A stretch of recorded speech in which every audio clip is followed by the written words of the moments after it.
Basic beginner's guitar, perfect timing, a focused approach, book 1. Hi there, lesson 6, part 1. Okay, we were going through the notes here on page 43, and we'd gone through the first and second string ones, I believe, the end of the last lesson, lesson 5, part 2. And we're going to go to the third string now, okay? So the third string notes are G, open, obviously, and then let's see, I think this was actually saying the ones that we haven't looked at yet, so I'm kind of covering both as I speak through them here. G sharp, first fret, first finger, am I doing this right? Yeah, third string, make sure, and then A, and then A sharp is the next one that we had not really learned yet. Third finger, third fret, third string. And then the B was the fourth fret, fourth finger, third string, okay? And it sounded like the one above it. So now I'm kind of recalling, I think we did actually do the third. At any rate, what do we have left? We'd already covered the ones on the D, and so E, G, and B, those were other, and we've done just learned the ones on the D string. So now here on the fifth, we have, just gonna whip through these, the fifth and the sixth, which are the two low notes, A, fifth, and E, the sixth. So looking at the fifth, or A string, we have open A, and then we have first fret, A sharp. I think I said that correctly on the previous one. A, on the third string when I said G sharp, that's what I meant. Thinking back, keep getting back flip-flopping with these. Hopefully you won't have the same problem on how I've gotten to where I've gotten with this I got a little bit of a dyslexia issue with this. So anyway, A sharp, first fret, B, second fret, and first finger, second finger, third finger, C, third fret, C sharp, fourth fret, and then on the E, the low E string, or sixth, okay, low E is the E note, F is the first fret, first finger, second fret, second finger, F sharp, and third finger, third fret is G, fourth finger, fourth fret is G sharp, okay? So, what am I doing here? Just mentioned, as mentioned on page 42, I have noted there on the corner, on page 43 by the way, I think I said that a couple of times already, the A note on the first string, I said try the high A, the fifth fret, okay, fourth finger, instead of going open 1, 2, 3, 4, and then we're going to move a little. It's the first note that we've moved a little with move your hand from position 1 to sort of position a little above this stationary position, okay. So you reach up there with your pinky to get the fifth fret of the high string, and that's a high A, okay. So, moving to page 44, I'm going to read a little, revisiting some information about sharps and flats. You may have noticed with the notes that we have either learned or reviewed on page 42 and 43 that all of the accidentals were written as sharps. Note all of the sharp symbols. It's important to keep in mind that each of these sharp notes are also flats for the next letter above them. So this was explained on page 20, and but to review, let's consider another example. Play an F on the first string, okay? First fret, first string, first finger was an F, right? And if you went up a half a step, now play a G, same string, third fret, third finger. The only thing in between them would be this note here, right? So halfway down from G is G flat, and here's your F. Halfway up from F is F sharp, okay? So F sharp and G flat are the same note. So what did I have here? Try this real quick. So basically saying you can see that they're both the same note, okay? First string, second fret, both are, that one note is F sharp and G flat. So I said try this real quickly. Play all of the sharp notes on page 42 and 43 and determine what each one would be if they're written as flats, okay? It should be pretty easy. An F sharp is a G flat, a C sharp is a D flat, and so on. You can do that on your own. So, well, we have technically learned, I have here a little summary of what we've done. We've technically learned 31 notes at this point. High E string, E, F, F sharp, G, G sharp, A, that's 6.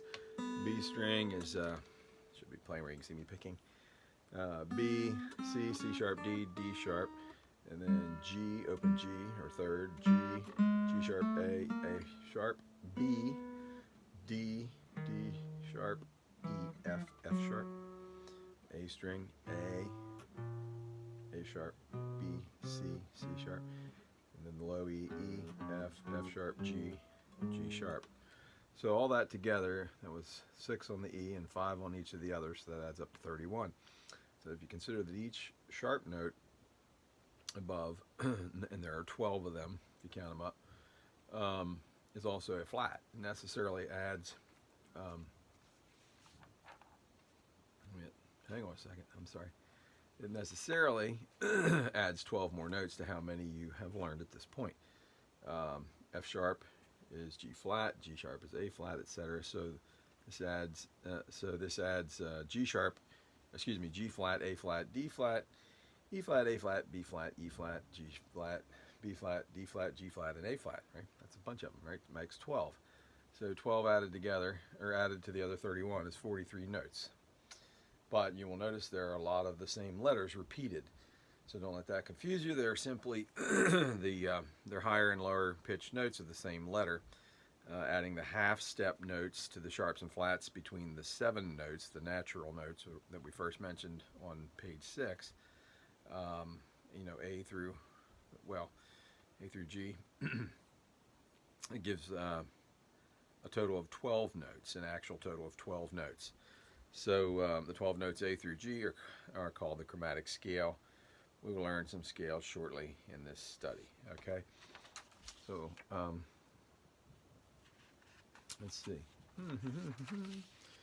I have this kind of a little bit of a exercise to do here. Kind of an exercise, really just a chart that I will jump right down here and say, you should study this quite a bit, okay? A little bit of writing here on page 46 to encourage you to look at this page a lot, okay? We'll get to that. So, but what we want to do here is look at where all of the notes we've learned, the neck locations of, that is which string, which fret, and correct fingering. And we want to compare that to where each of these notes are on the staff. You'll notice that a component of some of these notes is a ledger line. Remember what they were? We discussed them on page 17 and 18. Little horizontal lines below the staff and above the staff that kind of extend the staff. Okay, so here we go. We're going to go through these, and I have notations, just using like one for an example. You have, first string noted here, E, and the notes on there, and I'm kind of showing which ones are also, if it's a sharp, which one is what the flat note is of it. Like for an F sharp, it's also a G flat. Okay, the equivalent pitch.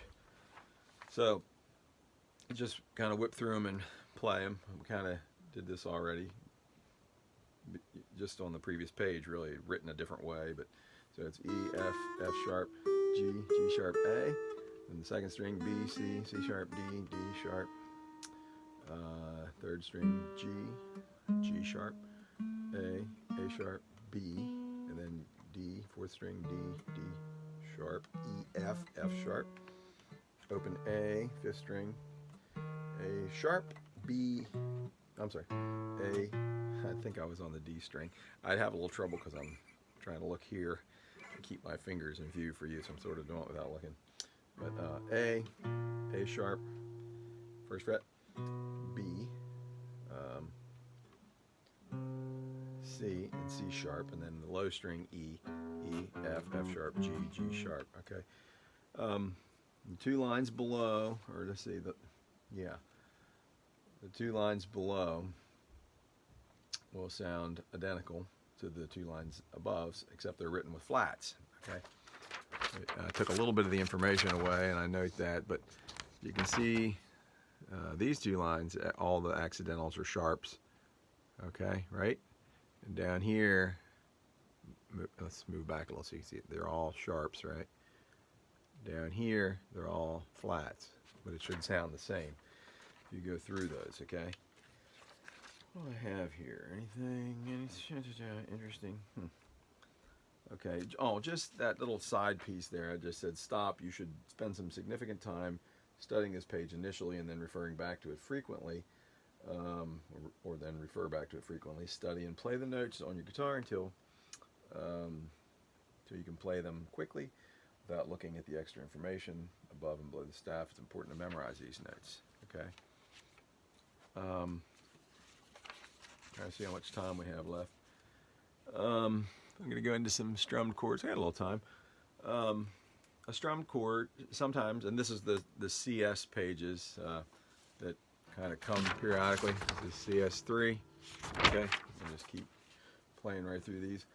So I said sometimes a strummed chord is shown in this way, with the chord to be played appearing below the melody notes, and a diagonal slash symbol indicating additional even strums for that measure, using the same chord until it changes, like this. So here's that melody. See if I can do it here cold. 4/4 time, right? So I'll count off. 1, 2, ready, play. G, F sharp, E, D, C, 2, C, 2. 1, 2, 3, 4. 1, 2, 3, 4. Okay, I kind of mixed up counting and saying what the notes were, but if I were to just play it counting, it'd be, you know, ready, play. 1, 2, 3, 4. 1, 2, 3, 4. 1, 2, 3, 4. 1, 2, 3, 4. Okay. The chords with that, the line below it, as we talked there about was it the brackets and the braces. This is a case where you'd kind of have more like a bracket, even though it's not pictured there, but it shows 2 treble clef things. Okay, so that's for a reason we're going to get into here in a minute, or maybe not right away, here in a little while. Yeah, next page. But here's what it would do. 1, 2, and these are all downstrokes. You see the downstroke mark above the bottom line, but the downstroke on the chord itself, and then also on the slashes. So it'd be like 1, 2, ready, play. 1, 2, 3, 4. 1, 2, 3, 4. 1, 2, 3, 4. 1, 2, 3, 4. Okay, so that dun dun dun dun dun dun dun dun dun dun dun. It'd be like ready, play. Dun dun dun dun dun dun dun dun dun dun dun. Okay. Hopefully that made sense, and you can run that back and try both ways. Try strumming the chords, and try playing the melody as well. Oh, I'm running out of time. I think I'm going to do this first. You can try this with each of the chords. Let's just use a G. That first strum pattern was just all down, but you're counting 1 and 2 and 3 and, so it's like 1 and 2 and 3 and 4 and. Let's do the second one quickly. I think we have time for it. All down and up, okay? 1 and 2 and 3 and 4 and. Okay, so you saw what those were. Let's go to the next lesson, which will be 6-2. We kind of ran out of time here. So hop on over there, lesson 6, part 2. See you there.